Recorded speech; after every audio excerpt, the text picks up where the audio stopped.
Hi friends, ఈరోజు మీకోసం agreement పెళ్లి ఫైనల్ పార్ట్. మరి కథలోకి వెళ్తే, గేట్ మీద ఉన్న పూలమాల గాలికి పక్కకు జరగటంతో ఆ పెద్ద బోర్డు మీద ఉన్న అక్షరాలు నందిని కంటపడ్డాయి. ఆ అక్షరాలు బంగార వర్ణంలో మెరుస్తున్నాయి. ఆశ్రయం నందిని ఉచిత విద్యాలయం మరియు అనాథాశ్రయం.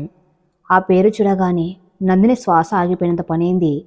ఆమె గుండె వేగం అమాంతం పెరిగింది. కళ్ళలోంచి కన్నీళ్లు జలజల రాలుతున్నాయి. చేతులు వణుకుతూ ఉండగా ఆమె నమ్మలేనట్లుగా విక్రమ్ వైపు చూసింది. విక్రమ్ ముఖంలో అంతులేని గర్వం, పెదవులపై ఒక అందమైన చిరునవ్వు ఉన్నాయి. విక్రమ్ గారు, ఇది అని మాట రాక నత్తిగా అడిగింది నందిని. విక్రమ్ ఆమె రెండు చేతులను తన చేతుల్లోకి తీసుకున్నాడు. అవును నందిని, 4 ఏళ్ల క్రితం ఆ పాత డైరీలో నువ్వు రాసుకున్న నీ కల ఇది. ఆశ్రయం, పేద పిల్లలకు అనాథలకు కడుపు నిండా అన్నం పెట్టి అక్షరాలు నేర్పించే గుడి. నీకు ప్రాణాపాయం ఉందని తెలిసిన నీ తండ్రి అప్పుల కోసం నీ కలలను ఆ డైరీలోనే పాతిపెట్టి నీ జీవితాన్ని నాకు ఒక అగ్రిమెంట్ లాగా రాసిచ్చావు. కానీ నీలాంటి దేవత కన్నా కళ మట్టిలో కలిసిపోకూడదు నందిని. ఆ కళను బతికించే అదృష్టం, అర్హత ఆ దేవుడు నీ భర్తగా నాకు ఇచ్చాడు. ఇదంతా నీదే. నీ ఆశయానికి, నీ స్వచ్ఛమైన మనసుకు నేనిస్తున్న ఒక చిన్న కానుక అన్నాడు ఎంతో ఆర్ద్రతగా. నందిని ఆనందానికి అవధులు లేవు. ఇన్నాళ్ళు తన మనసులో మాత్రమే దాచుకున్న ఒక పెద్ద స్వప్నం ఈరోజు ఇంత అద్భుతంగా, ఒక మహా కట్టడంగా తన కళ్ళ ముందు నిలబడి ఉందంటే ఆమెకు ఇది నిజమా కళ అనిపించింది. ఆనందంతో వెక్కి వెక్కి ఏడుస్తూ రోడ్డు మీద అని కూడా చూడకుండా విక్రమ్ గుండెల మీద వాలిపోయి ఆయన్ని గట్టిగా హత్తుకుంది. నన్ను క్షమించండి విక్రమ్ గారు, నేను ఎంత అదృష్టవంతురాలను నాకు ఇప్పుడు అర్థమవుతుంది.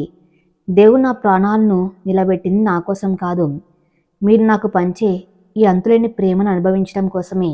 థ్యాంక్ యూ సో మచ్ అని ఏడుస్తూనే ఆయన షర్ట్ని తన కన్నీళ్లతో తడిపేసింది. విక్రమ్ ఆమె తల్లి నిమురుతూ, పిచ్చిదానా, నా భార్య కళ నెరవేర్చడానికి థ్యాంక్స్ ఎందుకు? కన్నీళ్ళు తుడుచుకో, లోపల నీ కోసం ఇంకో పెద్ద సర్ప్రైజ్ ఎదురు చూస్తుంది. పద అంటూ ఆమెను తన చేతితో పట్టుకుని లోపలికి నడిపించాడు.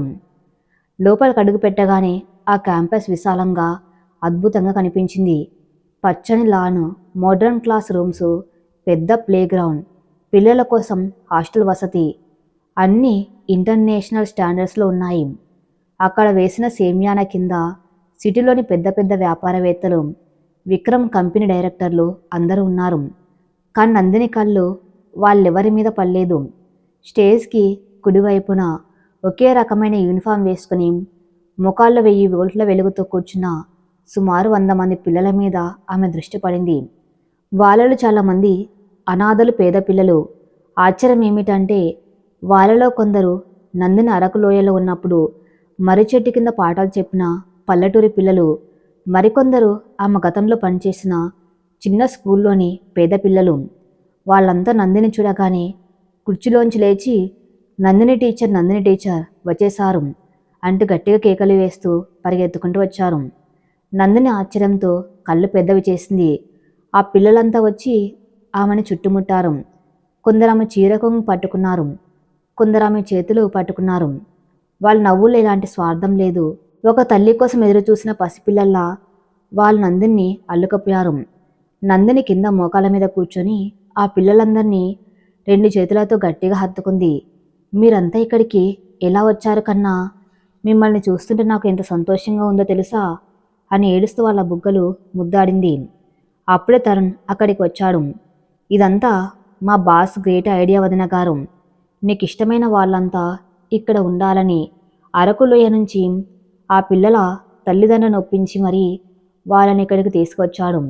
ఇకపై వీళ్ళందరి చదువు, తిండి, భవిష్యత్తు అన్నీ ఈ ఆశ్రయంలోనే ఉచితంగా జరుగుతాయి.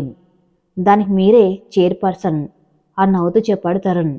నందిని లేచి నిలబడి విక్రమ్ వైపు ఒక ఆరాధన భావంతో చూసి, కోట్ల రూపాయల వ్యాపారాలు చేసే ఆ రాతి గుండెలో ఒక పసిపిల్లవాడికి మించిన స్వచ్ఛమైన ప్రేమ దాగి ఉందని ఆమెకు అర్థమైంది. విక్రమ్ ఆమెను చూసి కన్నెగీటాడు. అంతలో నందిని తల్లిదండ్రులు రామారావు, పార్వతమ్మ గారు అక్కడికి వచ్చారు. తమ కూతురు కన్న కలను అల్లుడు ఇంత గొప్పగా నెరవేర్చడం చూసి వాళ్ళ కళ్ళు ఆనంద బాష్పాలతో నిండిపోయాయి. విక్రమ్ వెళ్ళి వాళ్ళ పాదాలకు నమస్కరించాడు. మీరే ఈ ఆశ్రమానికి నా భార్య చేతుల మీదుగా ప్రారంభించాలి మామయ్య, రండి అని వాళ్ళను గౌరవంగా తీసుకెళ్లాడు. వేదిక మీద అన్ని సిద్ధంగా ఉన్నాయి. నందిని చేతుల మీదుగా రిబ్బన్ కటింగ్ జరిగింది. పిల్లలంతా పెద్దగా చప్పట్లు కొట్టారు. ఆకాశంలోని రంగురంగుల బెలూన్లు ఎగరవేశారు. ఆ ప్రాంతమంతా ఒక పండగ వాతావరణంలో మారిపోయింది. ఆ తర్వాత మీటింగ్ మొదలైంది. విక్రమ్ మైక్ పట్టుకుని వేదిక మీదకు వచ్చాడు. అతని ముఖంలో ఎప్పట్లాంటి బిజినెస్ గంభీరత లేదు. ఒక భర్తగా అంతలేని గౌరవం ఉంది. ఇక్కడకు వచ్చేసిన పెద్దలకు, నా శ్రేయోభిలాషులకు, నా కంపెనీ బోర్డ్ ఆఫ్ డైరెక్టర్స్కు నమస్కారం అని ప్రారంభించాడు విక్రమ్. అందరు నిశ్శబ్దంగా వింటున్నారు. మీ అందరికీ తెలుసు, నేను ఒక ప్రాక్టికల్ బిజినెస్ మ్యాన్ని. నా జీవితంలో ఆస్తులు సంపాదించడం, కంపెనీ టర్నోవర్ను పెంచడం తప్ప వేరే ఆలోచన ఉండేదే కాదు. బంధాలు, ఎమోషన్స్, ప్రేమ అనేవి నా డిక్షనరీలోనే లేవు. మనుషులంటే కేవలం డబ్బు, స్వార్థం కోసమే బతుకుతారు అని బలంగా నమ్మేవాడిని. ఆ నమ్మకంతోనే నా జీవితంలోకి వచ్చిన ఒక దేవతను కేవలం ఒక అగ్రిమెంట్ కాగితంతో కొలవాలనుకున్నాను. విక్రమ్ ఆ మాటలు చెబుతూ ఉంటే సభంతా నిశ్శబ్దమైంది. నందిని కళ్ళల్లో నీళ్లు తిరుగుతున్నాయి. కానీ నా భార్య నందిని నా జీవితంలోకి వచ్చాక నా నమ్మకాలన్నీ పటాపంచలయ్యాయి. ఆమె నాకు ఓ గొప్ప జీవిత సత్యాన్ని నేర్పించింది. మన అకౌంట్లో ఎన్ని కోట్లు ఉన్నా మన చుట్టూ మనల్ని ప్రాణంగా ప్రేమించే మనుషులు లేకపోతే ఆ డబ్బుకి ఎలాంటి విలువ ఉండదు అని నిరూపించింది.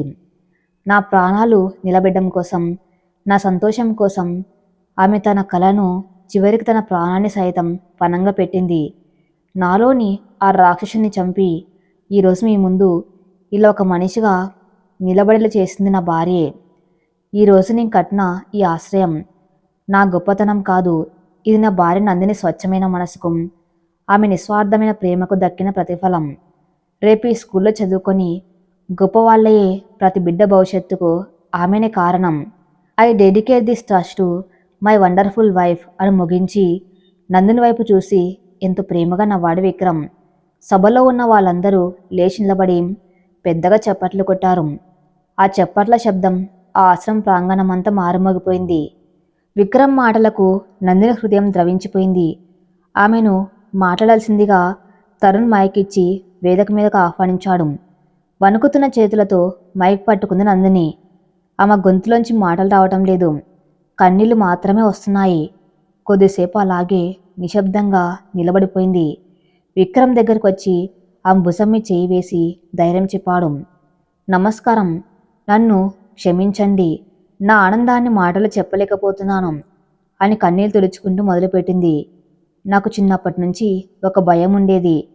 నాకు గుండె జబ్బు ఉందని, నేను ఎక్కువ కాలం బతకనని డాక్టర్లు చెప్పినప్పుడు నేను ఏడవలేదు. కానీ నేను ఈ భూమి మీద ఉన్న రోజులు కనీసం 10 మంది పేద పిల్లలకైనా చదువు చెప్పాలి అని కళ్ళు కన్నాను. నా ఆయుష్ తీరిపోయేలోపు ఆ కళ నెరవేరుతుందో లేదో అని భయపడేదాన్ని. కానీ నా దేవుడు విక్రమ్ గారి రూపంలో వచ్చి నా భయాన్ని పారద్రోలాడు. నందిని విక్రమ్ వైపు తిరిగింది. ఆయన బయట కఠినంగా కనిపిస్తారు, కానీ ఆయన మనసు ఒక పసిపిల్లవాడి కంటే స్వచ్ఛమైంది. నా చిన్న కలను ఆయన తన బాధ్యతగా తీసుకొని ఇంతటి అద్భుతమైన సామ్రాజ్యాన్ని నిర్మించారు. ఒక భర్తగా ఆయన నాకు ఇచ్చిన ఈ బహుమతిని నేను ఏ జన్మలోనూ మర్చిపోలేను. ఇకపై నా జీవితం, నా శ్వాస అన్నీ ఆయనకే అంకితం. నేను బతికి ఉన్న రోజులు ఈ పిల్లల కోసం, నా భర్త ఆనందం కోసం బతుకుతాను. థ్యాంక్ యూ విక్రమ్ గారు, నా జీవితానికి ఇంతటి అందమైన అర్థం ఇచ్చినందుకు అని చెప్పి ఆ వేదిక మీద అందరు చూస్తూ ఉండగానే ఆ మాంతం కిందికి వంగి విక్రమ్ పాదాలకు నమస్కరించబోయింది. విక్రమ్ వెంటనే ఉలిక్కిపడి ఆమెను కిందికి వంగనివ్వకుండా తన 2 చేతులతో పైకి లేపాడు. ఏంటి పిచ్చిపని నందిని అని నెమ్మదిగా మందలించాడు. నా గుండెల్లో భక్తి విక్రమ్ గారు, దేవుడికి నమస్కరించకుండా ఎలా ఉండగలను అని కన్నీళ్లతో నవ్వింది నందిని. విక్రమ్ ఏమాత్రం మొహమాటం లేకుండా ఆ వేదిక మీద వందలాది మంది ముందు ఆమెను తన గుండెలకు హత్తుకున్నాడు. ఆమె తల్లిని ముర్తూ, నీ భక్తి నా పాదాల దగ్గర కాదు నా రాణి, నా గుండెల్లో ఉండాలి, నువ్వు నా ప్రాణం అని ఆమె నుదుటి మీద ఒక పవిత్రమైన ముద్దు పెట్టాడు. ఆ దృశ్యం చూసిన ప్రతి ఒక్కరి కళ్ళు చెమర్చాయి. పిల్లలందరూ ఆనందంగా గెంతులు వేస్తూ చప్పట్లు కొట్టారు. రామారావు గారు, పార్వతి గారు తమ అల్లుడి ప్రేమను చూసి చేతులెత్తి దండం పెట్టుకున్నారు. ఒక అగ్రిమెంట్లా మొదలైన వాళ్ళ ప్రయాణం ఈరోజు ఒక ఆదర్శమైన బంధంగా లోకానికి పరిచయమైంది. సాయంత్రం చీకటి పడుతున్న సమయం. అతిథులు, బంధువులు అందరూ వెళ్ళిపోయారు. ఆశ్రమంలోని పిల్లలంతా ప్లేగ్రౌండ్లో ఆడుకున్నారు. వాళ్ళ కేరింతల నవ్వులు ఆ క్యాంపస్ అంతా ప్రధ్వనిస్తున్నాయి. విక్రమ్, నందిని ఇద్దరు ఆ మైదానం పక్కన ఉన్న ఒక సిమెంట్ బెంచ్ మీద పక్కపక్కనే కూర్చున్నారు. చల్లటి గాలి వేస్తుంది. విక్రమ్ తన చెయ్యి నందిని భుజం చుట్టూ వేసి ఆమెను తనకు దగ్గరగా లాక్కున్నాడు. నందిని తల ఆయన భుజం మీద వాల్చి ఆడుకున్న పిల్లల వైపు ప్రశాంతంగా చూస్తుంది. విక్రమ్ గారు అంది నందిని నెమ్మదిగా. చెప్పు నందిని. హాస్పిటల్లో ఉన్నప్పుడు డాక్టర్ కార్తిక్ నాకు ఆ చేదు నిజం చెప్పినప్పుడు, నేను తల్లిని కాలేను అని తెలిసినప్పుడు నా ప్రపంచం చీకటైపోయింది. మీకు ఒక వారసుని ఇవ్వలేకపోయానన్న అపరాధ భావం నన్ను ప్రతిక్షణం దహించి వేసింది. కానీ ఈరోజు ఆమె మాట ఆపింది. విక్రమ్ ఆమె కళ్ళల్లోకి చూశాడు. ఆ కళ్ళల్లో ఇప్పుడు ఎలాంటి అపరాధ భావం లేదు. ఒక అంతులేని ఆనందం, తృప్తి మాత్రమే ఉన్నాయి. కానీ ఈరోజు ఈ 100 మంది పిల్లల్ని చూస్తుంటే నాకు ఆ లోటు తీరిపోయినట్టు అనిపిస్తుంది. నేను ఒక బిడ్డకు తల్లిని కాలేకపోవచ్చు, కానీ ఈరోజు నన్ను టీచర్ అమ్మ అని పిలిచే ఈ 100 మంది పిల్లలకు నేను తల్లినయ్యాను. వాళ్ళ భవిష్యత్తుకు నేను బాధ్యత వహించబోతున్నాను. నాకిక ఎలాంటి దిగులు లేదు. ఈ మహాభాగ్యాన్ని నాకిచ్చిన మీకు ఎలా రుణపడి ఉండాలో నాకు తెలియటం లేదు అంటూ ఆయన చెయ్యి తీసుకొని తన పెదవులకు అద్దుకుంది నందిని. విక్రమ్ నవ్వి, రుణాలు, అగ్రిమెంట్లు మన మధ్య లేవు నందిని. మనకు పిల్లలు లేరన్న బాధ నాకేనాడు లేదు. నీ నవ్వు కోసం ఈ 100 మంది పిల్లల్నే కాదు, ప్రాణమొడ్డి 1000 మంది పిల్లల బాధ్యతనైనా తీసుకుంటాను. వీళ్ళందరికీ మనం అమ్మ నాన్నలు అవుదాం. ఉదయం నేను ఆఫీస్కి వెళ్తాను. నువ్వు ఇక్కడికి వచ్చి పిల్లలకు పాఠాలు చెప్పు. సాయంత్రం నేను ఇక్కడికి వస్తాను. అందరం కలిసి ఆడుకుందాం. ఇదే మన భవిష్యత్తు, ఇదే మన జీవితం. ఏమంటావు అని అడిగాడు ఎంతో ఉత్సాహంగా. నందిని ఆనందంగా తల ఊపింది. అంతకంటే అదృష్టం ఇంకేముంటుంది నా దేవుడా అని ఆయన్ను గట్టిగా వాటేసుకుంది. నక్షత్రాల వెలుగులో పసిపిల్లల నవ్వుల మధ్య వాళ్ళిద్దరి ఏకాంతం ఎంతో పవిత్రంగా అనిపించింది. ఒకరి కోసం ఒకరన్నట్టుగా మారిన వాళ్ళ బంధం ఇప్పుడు సమాజానికి కూడా ఉపయోగపడేలా ఒక అందమైన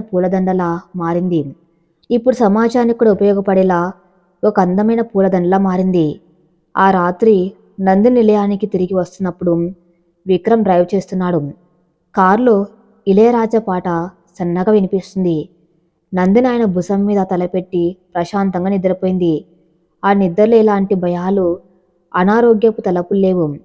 రేపటి ఉదయం ఆశ్రమంలో పిల్లలకు ఏం పాఠం చెప్పాలి అన్న ఒక తీయని ఆలోచన మాత్రమే ఉంది. రేపు వాళ్ళ మొదటి పెళ్లి రోజు. సరిగ్గా 7 ఏళ్ల క్రితం ఇదే రోజు విక్రమ్ తన నానమ్మ చివరి కోరిక కోసం ఒక అమ్మాయిని వెతకమని తరుణ్కి చెప్పాడు. ఆ మరుసటి రోజే ఆ 5 స్టార్ హోటల్లో నందిని ముందు ఆ కఠినమైన అగ్రిమెంట్ పేపర్లు ఉంచాడు. ఆ రోజులు తలుచుకుంటే నందినికి ఇప్పుడు నవ్వొస్తుంది. బాల్కాన్లో నిలబడి చల్లటి గాలిని ఆస్వాదిస్తూ పాత జ్ఞాపకాల్లోకి వెళ్ళింది. అసలు ఆ రోజు ఆ రాక్షసుల్లాంటి విక్రమ్ గారు ఈరోజు నా కోసం ప్రాణాలిచ్చే నా భర్త ఒకరేనా అని తనలో తాను నవ్వుకుంది. అప్పుడే వెనక నుంచి వచ్చిన విక్రమ్ ఆమె నడుము చుట్టూ చేతులు వేసి తన గడ్డాన్ని ఆ భుజం మీద ఆనించాడు. ఏంటి నా రాణిగారు ఒంటరిగా నిలబడి అలా నవ్వుకుంటున్నారు? నా గురించైనా ఆలోచిస్తున్నారు అన్నాడు ఆమె చెవి దగ్గరగా గుసగుసలాడుతూ. నందిని ఆయన చేతుల మీద తన చేతులు వేసి, మీ గురించి కాక ఇంకెవరి గురించి ఆలోచిస్తున్నాను విక్రమ్ గారు. రేపు మన పెళ్లి రోజు. సరిగ్గా 7 ఏళ్ల క్రితం మనం ఎలా కలిసామో, ఎలా ఒప్పందం చేసుకున్నామో గుర్తుకొచ్చింది. అప్పుడు మీరెంత భయంకరంగా ఉండేవారు తెలుసా? మిమ్మల్ని చూస్తూనే నాకు వణుకు వచ్చేది అంది అల్లరిగా. విక్రమ్ ఆమెను తన వైపుకు తిప్పుకొని కళ్ళలోకి చూశాడు. ఆ భయంకరమైన రాక్షసుని నీ ప్రేమతో కరిగించి మనిషిని చేశావు నందిని. ఆ అగ్రిమెంట్ పేపర్లు ఏనాడు కాలి బూడిదయ్యాయి. ఇప్పుడు మన మధ్య ఉన్నది కేవలం ప్రేమ, నమ్మకం మాత్రమే. రేపు మనం మొదటి యానివర్సరీ. నీ జీవితంలో ఎప్పటికీ మర్చిపోలేని విధంగా ఈ రోజును సెలబ్రేట్ చేస్తాను అని ఆమె నుదుటి మీద ఎంతో ఆప్యాయంగా ముద్దు పెట్టాడు. నందిని ఆయన కౌగిల్లో వాలిపోయి, నాకెలాంటి సెలబ్రేషన్స్, ఖరీదైన బహుమతులు వద్దు విక్రమ్ గారు. మీరు నా పక్కన ఉంటే చాలు, అదే నాకు అతి పెద్ద పండగ అంది మురిపంగా. మరుసటి రోజు ఉదయం లేత సూర్యకిరణాలు గదిలో ప్రవేశించాయి.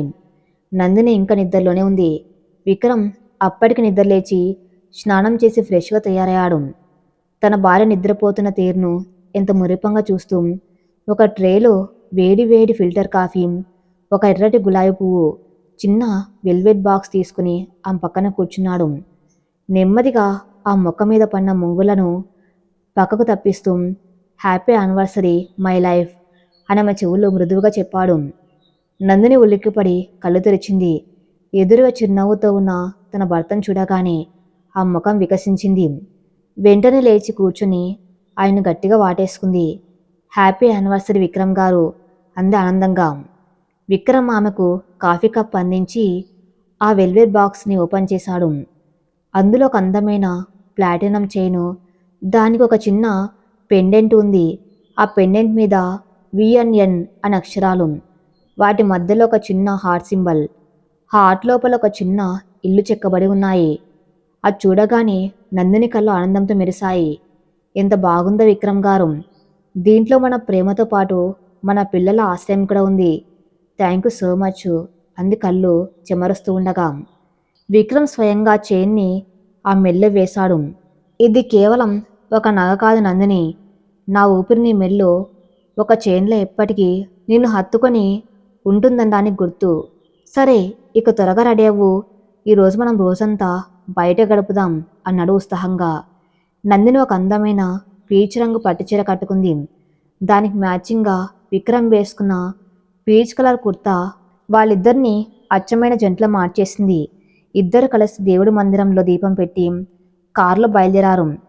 వాళ్ళ మొదటి గమ్యం ఆశ్రయం స్కూల్. కారు క్యాంపస్లోకి ఎంటర్ అవ్వగానే పిల్లలంతా చేతుల్లో రంగురంగుల పూలు పట్టుకుని 2 వరుసలో నిలబడి వాళ్ళకు స్వాగతం పలికారు. నందిని విక్రమ్ కార్ దిగ్గానే పిల్లలంతా హ్యాపీ యానివర్సరీ టీచర్ అమ్మ, హ్యాపీ యానివర్సరీ విక్రమ్ సార్ అని గట్టిగా అరుస్తూ వాళ్ళ మీద పూల వర్షం కురిపించారు. ఆ దృశ్యం చూసి నందిని కళ్ళు ఆనంద బాష్పాలతో నిండిపోయాయి. విక్రమ్ ఆమె చెయ్యి పట్టుకుని పిల్లల మధ్యలోకి నడిచాడు. అక్కడున్న స్టాఫ్, మేనేజ్మెంట్ అందరు కలిసి ఒక పెద్ద కేక్ని సిద్ధం చేశారు. నందిని కేక్ కట్ చేసి మొదటి ముక్కను విక్రమ్కి తినిపించింది.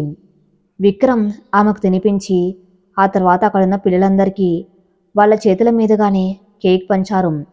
అప్పుడే ఒక 7 ఏళ్ల చిన్నారి, గతంలో అరకు లోయలో నందిని దగ్గర చదువుకున్న పాప, పరిగెత్తుకుంటూ వచ్చి నందిని చేతికి ఒక డ్రాయింగ్ పేపర్ ఇచ్చింది. అందులో ఒక పెద్ద ఇల్లు, ఒక చెట్టు, 2 పెద్దవాళ్ళు, వాళ్ళ చుట్టూ ఎంతోమంది చిన్నపిల్లలు బొమ్మలు గీసి ఉన్నాయి. ఆ పేపర్ కింద తప్పుల అక్షరాలతో మా అమ్మ నాన్నలకు పెళ్లి రోజు శుభాకాంక్షలు అని రాసి ఉంది. ఆ మాట చదవగానే నందిని గుండె ఒక్కసారిగా ఉప్పొంగిపోయింది. ఆ చిన్నారిని ఆ మాంతం ఎత్తుకుని గట్టిగా గుండెలకు హత్తుకుని ఏడ్చేసింది. పిల్లలు లేరన్న బాధ నా భగవంతుడు ఇంతమంది పిల్లల ప్రేమతో తీరుస్తాడని ఆమె ఏనాడు ఊహించలేదు. విక్రమ్ కూడా ఆ పాప తల నిమిరి, థ్యాంక్ యూ కన్నా, మీరెప్పటికీ మా పిల్లలే, మీ భవిష్యత్తు నా బాధ అని ఎమోషనల్ అయ్యాడు. ఆశ్రయంలో పిల్లలతో కలిసి మధ్యాహ్నం భోజనం చేసిన తర్వాత వాళ్ళందరికీ కొత్త బట్టలు, బహుమతులు ఇచ్చి అక్కడి నుంచి బయలుదేరారు. నందిని మనస్సు గాల్లో తేలుతున్నట్టుగా ఉంది. ఒకప్పుడు అగ్రిమెంట్ అని ముళ్ళ కిరీటంతో మొదలైన తన పెళ్లి ఈరోజు 100 మంది పిల్లల దీవెనతో ఇంత మధురంగా మారుతుందని ఆమె కల్లో కూడా అనుకోలేదు. సాయంత్రం 6 గంటలు. విక్రమ్ డ్రైవ్ చేస్తున్న కార్ సిటీ వైపు ప్రయాణిస్తుంది. ఎక్కడికి వెళ్తున్నాం విక్రమ్ గారు అని అడిగింది నందిని. ఒక చిన్న పని ఉంది, నా కోసం కళ్ళు మూసుకుంటావా అంటూ ఒక సిల్క్ క్లాత్ తీసి ఆమె కళ్ళకు గంతులు కట్టాడు విక్రమ్. మళ్ళీ సర్ప్రైజా?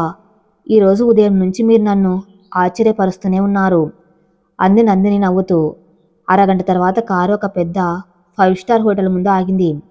విక్రమ్ డోర్ తీసి నందిని చేయి పట్టుకుని నెమ్మదిగా లోపలికి నడిపించాడు. లిఫ్ట్ ఎక్కి ఒక ప్రైవేట్ లాంచ్ దగ్గరకు చేరుకున్నారు. విక్రమ్ నెమ్మదిగా ఆమె కళ్ళకున్న గంతులు విప్పాడు. నందిని కళ్ళు తెరిచి చుట్టూ చూసింది. ఆ ప్రదేశాన్ని చూడగానే ఆమె ఒక్కసారిగా ఉలిక్కిపడింది. అది మరెక్కడో కాదు, సరిగ్గా ఏడాది క్రితం విక్రమ్ ఆ ముందు ₹1,00,00,000 చెక్ పెట్టి అగ్రిమెంట్ పేపర్ల మీద సంతకం చేయించుకున్న అదే 5 స్టార్ హోటల్ ప్రైవేట్ లాంచ్. అప్పుడు ఆ గదిలో నిశ్శబ్దం, భయం, అహంకారం రాజ్యమేలాయి. కానీ ఇప్పుడు ఆ గది పూర్తిగా మారిపోయింది. చుట్టూ వందలాది ఎర్రటి గులాబీలు, క్యాండిల్స్ వెలుగుతున్నాయి. గోడల నిండా ఈ ఏడాది కాలంలో వాళ్ళిద్దరూ కలిసి దిగిన మధురమైన ఫోటోలు, ఆశ్రమంలో పిల్లలతో దిగిన ఫోటోలు వేలాడుతున్నాయి. మధ్యలో వాళ్ళ కోసం ఒక అందమైన డిన్నర్ టేబుల్ సిద్ధంగా ఉంది. ఆ వాతావరణాన్ని, ఆ గదిని చూసి నందిని మనసులో ఒక రకమైన భావోద్వేగం ముంచుకొచ్చింది. విక్రమ్ వైపు ప్రశ్నార్థకంగా చూసింది. విక్రమ్ ఆమె 2 చేతులు పట్టుకుని కళ్ళలోకి చూస్తూ ఎంతో ఆదరతో మాట్లాడడం మొదలుపెట్టాడు. నందిని, సరిగ్గా ఏడాది క్రితం ఇదే రోజు, ఇదే గదిలో నేను ఒక వ్యాపారిగా, ఒక అహంకారిగా నీ ముందు నిలబడ్డాను. నా నానమ్మ చివరి కోరిక కోసం నీ ఉనికిని, నీ శరీరాన్ని ఒక అగ్రిమెంట్తో కొనుక్కోవాలనుకున్నాను. ఆ రోజు ఈ గదిలో నీ కళ్ళల్లో ఉన్న భయం, నీ కన్నీళ్లు నాకు ఇంకా గుర్తున్నాయి. ఆ రోజు నేను చేసిన తప్పుకు, నేను నీకు ఇచ్చిన ఆ చేదు జ్ఞాపకానికి నాకు నేను వేసుకున్న శిక్ష ఈనాడు సర్ప్రైజ్. విక్రమ్ గొంతు వణికింది. ఏ గదిలో అయితే నిన్ను ఒక అగ్రిమెంట్తో భయపెట్టాను, అదే గదిలో ఈరోజు నా సర్వస్వాన్ని నీ పాదాల దగ్గర పెట్టి ఇలాంటి షరతులు లేని నా స్వచ్ఛమైన ప్రేమను నీకు బహుమతిగా ఇవ్వాలని ఈ ఏర్పాట్లు చేశాను. మన పెళ్లికి మొదట పడిన పునాది ఆ ఒప్పందం అనే పీడకల కాదు. ఈరోజు మన గులాబీల సాక్షిగా, ఈ వెలుగుల సాక్షిగా నేను నీకు ఇస్తున్న కొత్త ప్రమాణమే మన అసలైన బంధానికి పునాది అని అన్నాడు. నందిని కళ్ళల్లోంచి కన్నీళ్లు జలజల రాలాయి. ఆయన తన మనసులోని చిన్న గాయాన్ని కూడా ఎంత సున్నితంగా మాన్పుతున్నాడో అర్థమైంది. ఒక చేదు జ్ఞాపకాన్ని అత్యంత మధురమైన జ్ఞాపకంగా మార్చేందుకు ఆయన పడ్డ తపన ఆమెను అమితంగా కదిలించింది. విక్రమ్ గారు, ఆ అగ్రిమెంట్ లేకపోతే మీరు నాకు దొరికేవారు కాదు. ఆ ఒప్పందమే నన్ను మీ జీవితంలోకి తెచ్చింది. నేను ఆ రోజున ఎప్పుడూ ఒక పీడకలగా అనుకోలేదు, నా అదృష్టానికి తొలి మెట్టుగా అనుకుంటాను అంటూ ఏడుస్తూనే ఆయన్ను గట్టిగా వాటేసుకుంది. విక్రమ్ ఆమె కన్నీళ్లను తన చేతి వేళ్లతో తుడిచి ఆమెను డిన్నర్ టేబుల్ దగ్గర కూర్చోబెట్టాడు. వాళ్ళ కోసం సిద్ధంగా ఉన్న ఎంతో రుచికరమైన విందును ఇద్దరు ఒకరికొకరు తినిపించుకుంటూ ఆస్వాదించారు. డిన్నర్ పూర్తయ్యాక విక్రమ్ ఒక షాంపెయిన్ బాటిల్ ఓపెన్ చేసి 2 గ్లాసుల్లో పోసాడు. ఒక గ్లాసు నందినికిచ్చి తను ఒక గ్లాసు పట్టుకుని ఆ ముందు నిలబడ్డాడు. Cheers to our beautiful life Nandini అంటూ గ్లాసులు టచ్ చేశారు. ఆ తర్వాత విక్రమ్ తన జేబులోంచి మరొక చిన్న బాక్స్ తీశాడు. అందులో ఒక అద్భుతమైన డైమండ్ రింగ్ ఉంది. అతను ఏమాత్రం సంకోచించకుండా ఆమె ముందు మోకాళ్ళ మీద కూర్చున్నాడు. నందిని ఆశ్చర్యంతో నోరు మూసుకుంది. విక్రమ్ గారు, ఏంటిది, లేవండి అంది కంగారుగా. విక్రమ్ నవ్వుతూ, ప్లీజ్ నన్ను ఆపకు నందిని.